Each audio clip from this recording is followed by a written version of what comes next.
Olá, bom dia! O sonho da maioria das indústrias é criar produtos tão antenados com seus consumidores que a marca se torne sinônimo de um estilo de vida. O case do programa de hoje vai contar a trajetória de crescimento e de internacionalização da grife catarinense La Bella Mafia. A empresa foi fundada em 2007 e suas roupas já estão em lojas de dezenas de países. A marca foi criada para fortalecer a imagem das mulheres que têm independência profissional e que não abrem mão de se cuidar e de malhar. O design ousado também já conquistou os homens com a marca La Mafia. O empresário paulista Giuliano Pulga é o fundador da empresa. Ele estudou moda e por muito tempo criou as coleções que são a primeira escolha de milhares de consumidores. Depois de um tempo atuando apenas como gestor, Giuliano voltou a desenhar peças. Hoje estamos em Santa Catarina, na sede da La Bella Mafia, para conversar com o Giuliano Pulga aqui em Florianópolis e entender todos os detalhes da história da marca streetwear brasileira que se tornou sucesso mundial. Giuliano, bom dia, obrigada por ter aceitado o nosso convite e por nos receber aqui na sede da La Bella Mafia. Bom dia, primeiramente seja muito bem-vindo, Inácia, é um prazer receber todos vocês aqui. Vamos lá, estamos preparados. Giuliano, eu quero começar falando um pouco da sua trajetória antes de fundar a La Bella Mafia. Você passou por situações muito desafiadoras, até camelô você foi. A gente pode dizer que você começou exercitando o que é uma das tarefas mais importantes de todo empreendedor, conversar com o mercado e entender o seu cliente, né?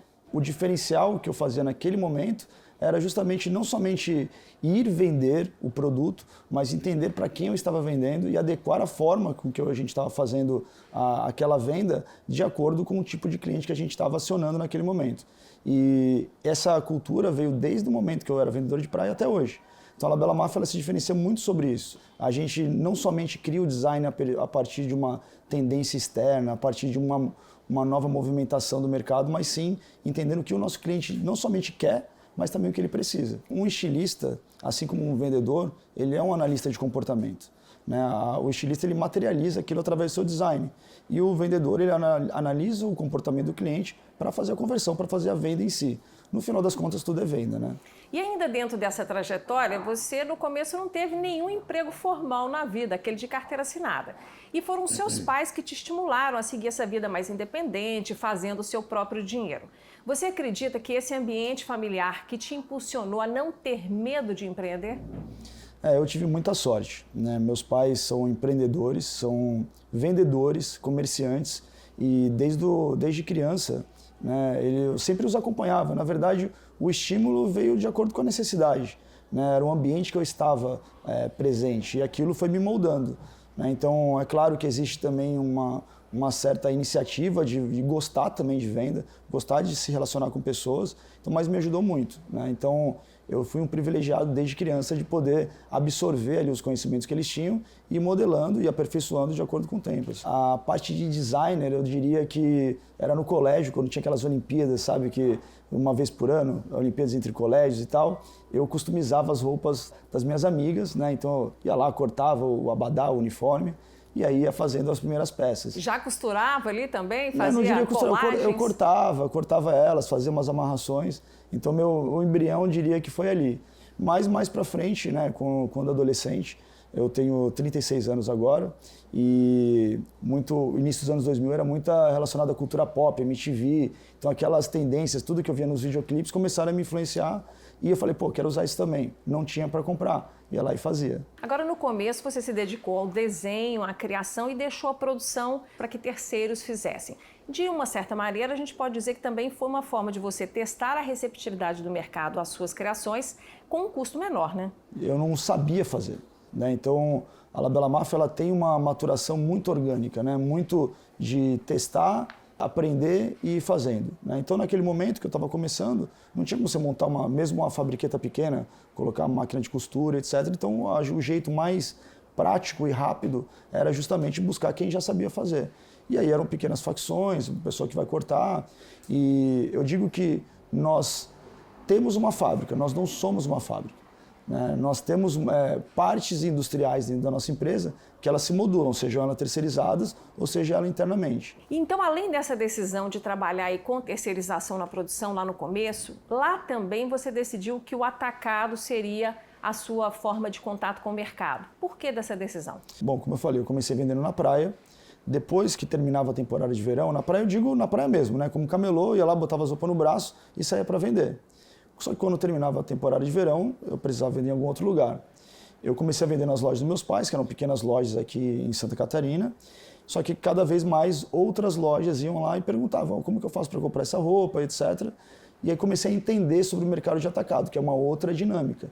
Então você utiliza do ponto de venda de um terceiro, né, e da força de venda e a relevância, a presença dentro daquela região para validar e vender sua marca. Tem que ter um mix muito mais elaborado, você tem que ter um target price diferenciado, né, você tem que entender qual que é o produto de entrada, qual que é um produto de vitrine, qual que é o produto cauda longa. Então é tudo uma construção que você vai aprendendo, né? Então toda a sazonalidade, né, como que você faz a entrega mais rápida, a cobertura de estoque. Então ela tem uma peculiaridade e seus desafios. Juliano, eu quero falar agora de um outro ponto, que são os impactos da pandemia.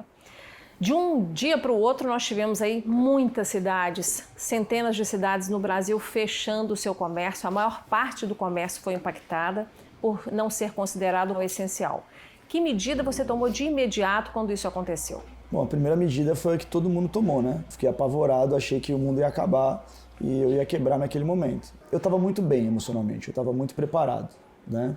Então, depois do primeiro impacto, né, a questão foi analisar quais são as possibilidades de ter uma operação tanto na parte industrial, comercial, lojas, né, não só aqui no Brasil como fora, né, em vários países, né, e que dependiam de eu dar informação, né, o que ia acontecer. Então a primeira coisa foi mandar todo mundo para casa e depois ligar para todo o nosso time, né, e deixar todo mundo calmo. A gente tinha uma dificuldade de caixa, a gente estava contando com a coleção que a gente tinha acabado de lançar. Ou seja, a gente estava em risco de quebrar naquele momento. Só que não dava para fazer nada. Eu tenho muito assim, se eu não posso fazer nada, eu não vou gastar a minha cabeça pensando, né?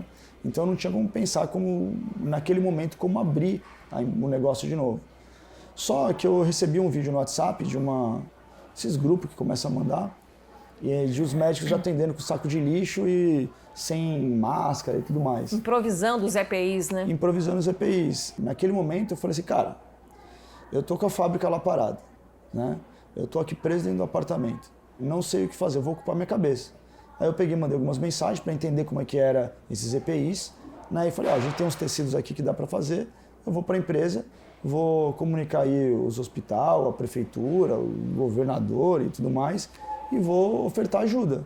E disse que a nossa fábrica estava disponível para tentar ajudar, né? E naquele momento a gente começou a fazer EPIs para doar. Eu comprei um TNT na época, que é o tecido que o pessoal usa para máscara, e falei assim, vamos aprender a fazer isso. Botei no Google lá e vi que a gente tinha uns maquinários que dava para enjambrar ali alguma coisa parecida, e começamos a fazer avental, máscara, touca, coisa para o pé e para doar. E começou a chegar material para doação, né, de várias empresas. Tô te mandando para você poder fazer mais, etc. Nossa, a gente fez centenas de milhares aí de máscaras e aventais e ajudou bastante aí não só a região aqui da Grande Florianópolis, também como outros municípios de Santa Catarina. No primeiro momento, então, as máquinas foram religadas para esse trabalho social, de solidariedade, de apoio, né, aos profissionais que estavam na linha de frente, mas não demorou muito, o mercado te pediu para fazer comercialmente essas máscaras, né? Como é que foi essa mudança? Nós fizemos umas máscaras para o nosso lojista, né, para que ele usasse como um brinde, porque eles estavam já fazendo aquela venda delivery e tudo mais. E aí fizemos uma coleção de máscaras para vender para os nossos lojistas. Enquanto isso, muitas empresas, indústria farmacêutica, empresas, né, que continuavam abertas, me pediram máscaras. No primeiro momento eu não queria fazer, só que depois começou a chegar e a gente começou a fazer, porque eu aprendi a fazer a máscara e a gente conseguia fazer tanto para doar, né, como para vender também. Nossa, e vendeu bastante e deu uma grande ajuda no nosso caixa naquele momento. Assim, foi aquela última respirada assim, que salvou a nossa vida. Para dar ânimo para seguir em frente, né? Exato. Agora, Juliano, em meio a esse caos aí causado pela pandemia, essas incertezas, a equipe de consultores do Aquila passou a trabalhar com você. Hoje essa equipe está sendo liderada pelo Rai Júnior. Naquele momento, qual foi a necessidade que te fez buscar essa ajuda externa? Eu comecei na praia e depois eu fui vender dentro das lojas dos meus pais, e aí a Labela Máfia começou a crescer e virou um negócio da família. Quando a situação, já com a marca grande e tudo mais, começou a se complicar, eu assumi 100% da empresa, né? Quando eu assumi a empresa, eu assumi também o CEO. Né? Ou seja, eu já vinha me preparando, né, na parte de gestão, porque eu sou um estilista e sou um vendedor. Né? Se você me perguntasse sobre uma parte contábil, se você me perguntasse sobre balanço, se você me perguntasse sobre DRE, né, eu sempre brinco quando falo assim, quanto que a empresa gera de caixa? Eu pensava naquelas caixas de papelão que está ali no estoque e enviando os pedidos. O pessoal fala, acho que é brincadeira, mas é verdade, eu juro que era isso. Né? E eu vinha me preparando. Não é força de expressão, não. Né? Não é força de expressão. E eu vinha me preparando para isso, porque, novamente, eu acredito que tudo que a gente se dedica, a gente consegue aprender. E aí eu assumi o CEO e vi que a gente precisava modernizar o nosso formato de gestão, profissionalizar. Então, tirar aquela cultura de empresa familiar e transformar a empresa numa empresa robusta, uma empresa com indicadores e com metodologias, com rituais de gestão. E eu tenho um amigo meu, João Neto, que trabalha no mercado financeiro, e ele havia me indicado o Rafael Sobreira, que hoje é acionista aqui da empresa e é o nosso CEO. E na época ele era consultor do Aquila e foi CEO do João da Fontes, né, que é um amigo nosso. E ele me indicou, falou, eu tava fazendo sauna com ele. Todo mundo ri quando eu falo. Ele estava na sauna, eu falei, pô, cara, eu não entendo muito de financeiro e tal. Ele falou, vou te indicar uma pessoa. E aí o Rafael veio junto com uma proposta da consultoria do Aquila naquele momento. Isso foi início de janeiro. Quando a gente estava ali perto da pandemia, estava vários consultores do Aquila na mesa na hora que eu respondi que bateu a polícia aqui. Então o Aquila participou muito durante esse momento de pandemia também. O que nos deu uma robustez e agilidade muito grande. Te deu segurança, né? Deu segurança, né, de eu poder, falei assim, cara, aí eu já estou avançando um pouco mais no tempo, né, eu precisava fazer vendas, eu precisava voltar a ser vendedor, né, além de somente CEO. Então, me deu uma segurança que eu podia me dedicar também à parte de vendas, também a novas estratégias, também a formatar o que foi a estratégia que nós desenvolvemos, que teve grande sucesso, só que eu tinha indicadores, eu tinha um controle muito maior da operação, né, e pessoas de fora olhando aquilo de uma forma mais sistêmica, né? E isso foi muito bom. Eu quero falar exatamente desse ponto, porque aqui dentro, então, você já estava reestruturando o negócio do ponto de vista da gestão, até da logística e da criação, voltado para esse mercado que estava vivendo aí naquele instante o auge da pandemia. Mas aí tinha o lojista que por sua vez, portas fechadas, ele precisava vender de alguma forma. Como é que você fez para engajar os lojistas, e você vende no Brasil inteiro, então você tinha que falar de ponta a ponta do nosso país? Se você não pensa na empresa como um todo, né, em toda a roda girando, né, uma hora você vai se dar mal. Porque qualquer elo ali dessa corrente que se romper, não vai dar continuidade. Então a primeira coisa que eu fiz foi entrar em contato com nossos fornecedores, falar, vamos passar uma dificuldade de caixa, o que vocês podem fazer pela gente? Né, e todos os fornecedores, pouquíssimos, se recusaram a nos ajudar. E a outra coisa foi ofertar esse mesmo oxigênio que a gente teve para o lojista. Como que eu ia pegar o cara com a loja fechada, né, sem conseguir vender, um empresário ou uma empresária que não tem caixa nem para o mês, ficar simplesmente cobrando ele? Então a primeira coisa que eu fiz, eu falei, todos os seus boletos estão prorrogados 60 dias. Se eu podia prorrogar, não podia. Também não tinha caixa para 30 dias. Mas eu queria dar uma segurança para ele, para que ele pudesse também, assim como eu, ficar pensando em soluções para o seu negócio. Foi olhar para eles e falar assim, não adianta, se eles quebrarem, agora eu vou vender para quem depois? Então, assim, a primeira coisa, eu falei assim, pessoal, enquanto a gente tiver oxigênio aqui, a gente vai dividir com vocês. E foi muito verdadeiro isso. E a galera comprou a ideia. Eu conheço os melhores profissionais de marketing digital do Brasil e, quiçá, do mundo. E eu trouxe esses caras para ensinar eles estratégias de venda online. Porque por mais que as lojas estivessem fechadas, o mundo não parou. Tinha uma saída aí, né? Tinha uma saída, né? O mundo não parou, as pessoas estavam comprando até mesmo como uma forma de se sentir melhor. Então não importava o quanto o mercado ia diminuir, mas sim o quanto que o lojista podia crescer. Com certeza. E os lojistas ficaram muito satisfeitos, né, com esse apoio que receberam da Labela Máfia. E a gente, inclusive, pode conferir agora alguns desses depoimentos de lojistas que participaram de todo esse treinamento para as vendas na internet. Ele colocou, assim, com muita sinceridade, assim, olha, eu não sei o que vai acontecer. Não tenho a menor ideia do que vai acontecer. Agora, eu não tenho outro negócio. Eu sou dono de fábrica. Eu só tenho a Labela Máfia. E eu vou compartilhar o oxigênio que eu tenho com vocês. A partir de hoje, não tem boleto protestado, não tem inadimplência. Vocês pagam se tiverem dinheiro. Mas, por favor, se tiverem dinheiro, me paguem. Porque eu preciso sobreviver também. A Labela Máfia tem que continuar. Nossa redução de inadimplência foi em tempo recorde. realmente o lojista, ele se sentiu parte daquilo ali. Se aproximou o Dia das Mães, em seguida Namorados, a gente vendo o mercado consumindo, os lojistas criando, a gente dando esse feedback para o Juliano, e aí ele teve uma ação muito rápida, que ele disponibilizou todo o conhecimento das ferramentas digitais dele para os lojistas. Primeira live, tava ali, caderninho do lado, computador, cafezinho, estudando real.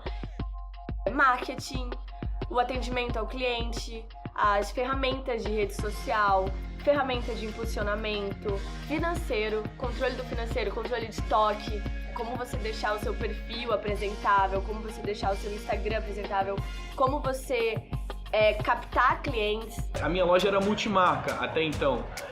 Nenhuma das outras marcas que a gente trabalha fez esse trabalho. Nenhuma marca deu o suporte que a Labella Mafia deu pra gente. Nenhuma marca. Juliana, a gente viu nos depoimentos que os lojistas ficaram muito felizes, né, de ter essa ajuda, de conseguirem ter esse fôlego para seguir em frente. Mas a gente sabe que aumento de vendas gera impacto na produção. Como é que você fez para ter o ritmo que aquele momento precisava, sendo que você estava voltando ainda com a equipe da parte da fábrica?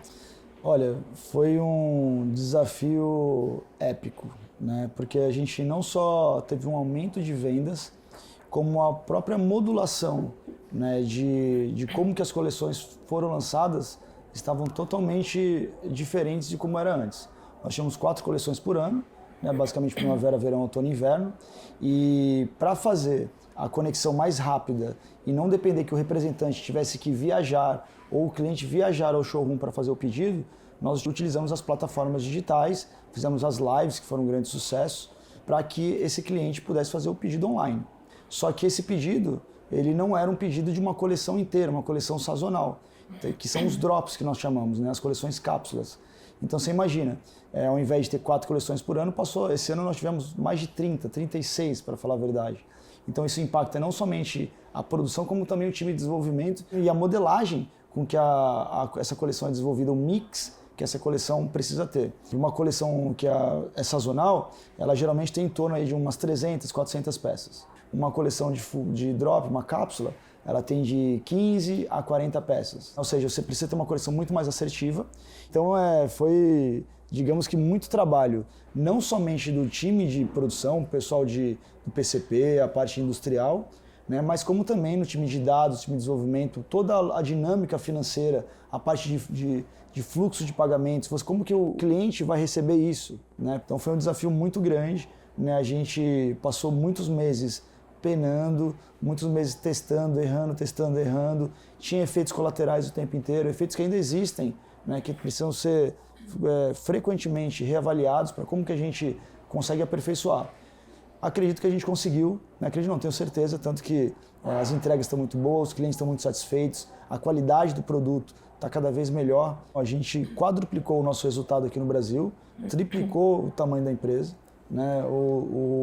Em questão de faturamento. O nosso resultado, né, o nosso EBITDA, que a gente sempre fica falando aqui, a gente duplicou.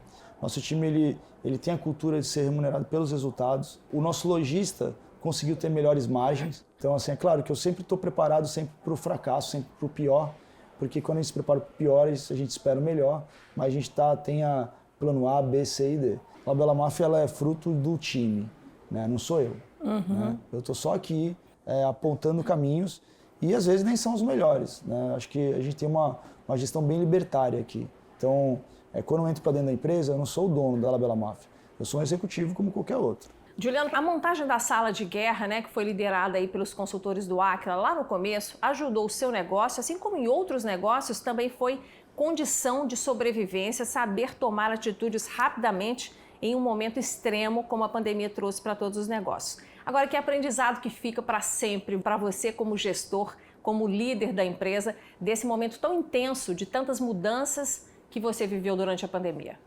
Toda vez que eu entro naquela sala de guerra, eu me sinto meio como o Super-Homem e o Batman entrando na sala de justiça lá do Super Amigos, né? Então, pronto assim, para tudo, né? Pronto para tudo, e o nome ele vem muito a calhar, porque é o que a gente faz ali dentro. Então ali é onde a gente está olhando todos os dados da empresa, né, todos os indicadores, todos os nossos objetivos, as nossas metas e cobrando. Então, quem entra ali tem que estar preparado para ouvir tanto elogio quanto crítica, né? Inclusive eu. Então, teve um papel muito importante e principalmente para desenvolvimento dessa cultura de resultados, dessa cultura de acompanhamento de indicadores. A cultura de você pegar, acompanhar uma ação, né, um objetivo, do começo ao fim, através de dados, através de métricas, porque se você não mede, você não controla. Se você não controla, você não está olhando de fato, né? A gestão da empresa, então, entrou em um outro nível. Entrou em um outro nível, né? Tipo, eu sou estilista também, né? Um estilista, ele costuma achar que tudo é subjetivo, né? E depois, quando você começa a olhar números, né, você muda drasticamente o seu conceito, né? Porque praticamente nada é subjetivo, né? Os números, eles dizem muito e eles geralmente estão dizendo a verdade.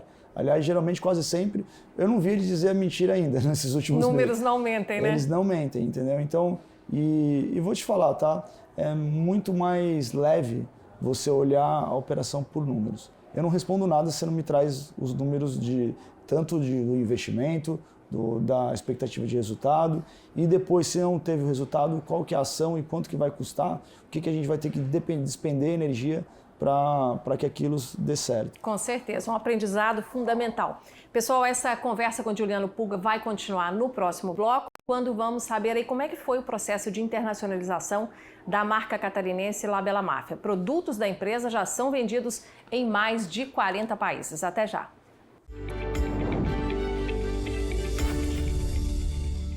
Prêmio Band Cidades Excelentes, uma iniciativa para reconhecer a boa gestão que faz a diferença na sua cidade. Educação, transporte, saúde, desenvolvimento social, segurança, transparência. Como está a administração no seu município e quais os projetos inovadores que estão sendo implementados? Acesse o site e saiba mais sobre o Prêmio Band Cidades Excelentes, uma iniciativa Instituto Águila e Grupo Bandeirantes. Para muitos empreendedores, começar a exportar é a consagração da competência da marca. É comprovar a capacidade de produção, a qualidade dos produtos e a sacada para interpretar os desejos de compra de milhões de consumidores em culturas diferentes. O programa de hoje apresenta a trajetória de retomada do crescimento da La Bella Mafia, a marca de roupas femininas e masculinas que já é considerado o maior case de moda da América Latina. Nosso convidado é o fundador da La Bella Mafia, Juliano Pulga. Juliano, antes da gente falar sobre a internacionalização da marca, eu quero que você me conte sobre a criação da La Mafia, que é a grife voltada para os homens. Foi uma demanda do mercado para você? Não foi do mercado, foi dos meus amigos, né? Então, assim, como eu falei, meu design sempre foi criando roupas para mulheres, né? Só que eu fazia para mim também, né? E eu tenho muita influência de designers, estilistas asiáticos, né? E eu fazia umas peças para mim, né? E eu sou muito amigo do Marcos Mion, e para ele também, mandava pro Neymar, pro Daniel Alves, né? Essa galera me pedia sempre. Só que aí eu mandava e botava a etiqueta da La Bella Mafia porque ia assim também, né? Não era algo para vender. E aí um dia o Mion chegou para mim, pô, Ju, tira o Bella do La Bella Mafia, manda só La Mafia aí para mim. Aí eu falei, tá bom, beleza. Aí eu olhei, gostei, falei, vou fazer uma marca, né? E aí comecei a fazer, né? E como a galera tava toda usando e tudo mais, acaba que mais pessoas querem começar a vestir também. E a La Mafia, ela tem um DNA também que ele é bem característico, né? Tem bastante informação o produto. E aí foi indo, né? Ela não é do tamanho da La Bella Mafia ainda, é um negócio na qual ele ainda tem muito a crescer e vai crescer no ano que vem, né? Mas o pessoal gosta muito e o mercado aceitou. Né? O mercado aceitou tanto aqui quanto fora do Brasil também. Uhum. Pois é, ela já é exportada também. Já exportada, mais América Latina, sim, mas é exportada. E agora falando um pouco então da exportação, você teve que adaptar o estilo das peças ou até modelagem para alcançar o mercado externo, seja na marca masculina ou na feminina? Já adaptei, mas hoje não faço mais, né? Assim, a gente começou a vender fora também de forma muito orgânica, né? E a Alice, ela ia nas competições internacionais, né? E eu sempre colocava umas peças para ela dar para a galera. E essas meninas ficaram muito famosas, né? E isso começou a gerar demanda e muita gente começou a pedir.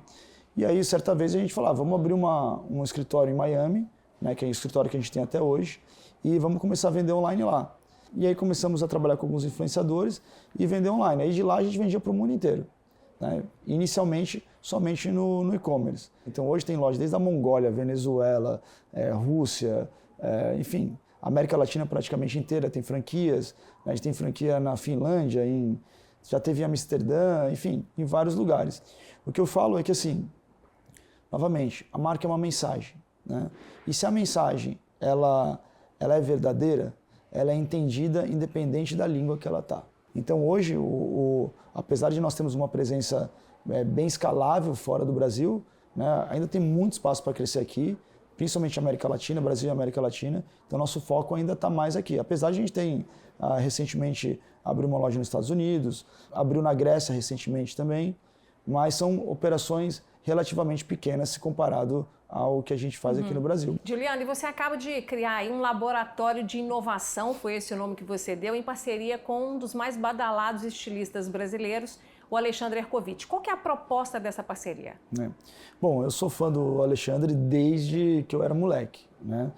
Ele, sem dúvida, é um dos maiores, se não o maior nome que o Brasil já teve na moda, né? E um estilista, assim, que sempre me inspirou, um cara disruptivo demais, né, e simples, né, na sua forma de lidar, né? A moda tem muito aquela galera que é muito afetada, que acha que só porque trabalha na moda é diferente tem muito a ver com um artista, né? E eu já penso totalmente diferente, e ele é assim também, mesmo tendo alcançado tudo que ele alcançou.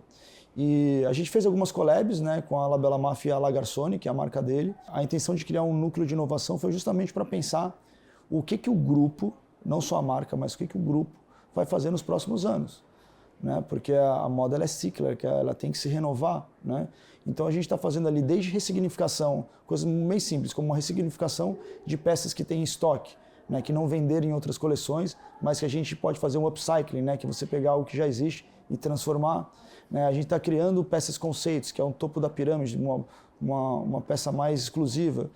Estamos criando a base da pirâmide também com peças, produtos de entrada, desde parte de perfume, maquiagem, como também estamos fazendo estudos de corpo, né? Como que é o corpo da brasileira nesse momento? Quais as alterações que teve? Será que teve alguma mudança por causa da pandemia? Que esporte tá mais em voga e está fazendo alguma mudança no shape da brasileira? O que a brasileira quer usar, né? O ambiente de trabalho, o mercado de trabalho mudou também a forma que ela se veste, num mundo que cada vez mais gente viaja para fora, qual que é a roupa que o pessoal quer? Mas também pensar no como que a marca vai se comunicar, né? Ela continuar se renovando.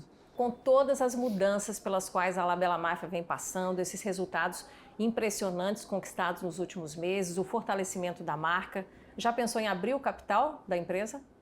Se eu disser que eu não pensei, eu estaria mentindo, mas não é um projeto para agora. Então a gente está no momento de se transformar de fato num grupo de moda, né? Desde adquirir novas marcas, como criar novas marcas, né? Ampliar o nosso leque de produtos, né? Então, como eu disse, a La Bella Mafia é uma empresa de mídia e tecnologia que faz moda. Então a gente tem um departamento só de mídia, onde a gente cria muito conteúdo, e esses conteúdos não necessariamente são só para a La Bella Mafia. A nossa parte de tecnologia desenvolvendo novas aplicações para a operação, que pode ser plug and play para outras operações também. E utilizar dessa estrutura para escalar novos negócios. Quem sabe no futuro, né? Quando eu cansar, é difícil alcançar, mas quem sabe. Bom, o programa vai acompanhar com certeza essa evolução, os resultados daqui para frente. Eu desejo muito sucesso para você e toda a equipe. Muito obrigada pela entrevista. Eu que agradeço, espero que o pessoal tenha gostado e foi um prazer enorme. Com certeza foi uma aula de empreendedorismo para todo mundo. Muito obrigada, viu, Juliana? Obrigado. Bom, pessoal, ficamos por aqui. Para você rever ou compartilhar o nosso programa, é só acessar o YouTube da TV Band Minas ou do Aquila. Querendo falar com os consultores do Aquila, eles estão acessíveis pelas redes sociais ou então pelo site. Semana que vem estaremos de volta com mais técnicas e cases de gestão de sucesso para te ajudar a ser um gestor excelente. Muito obrigada pela audiência e até lá!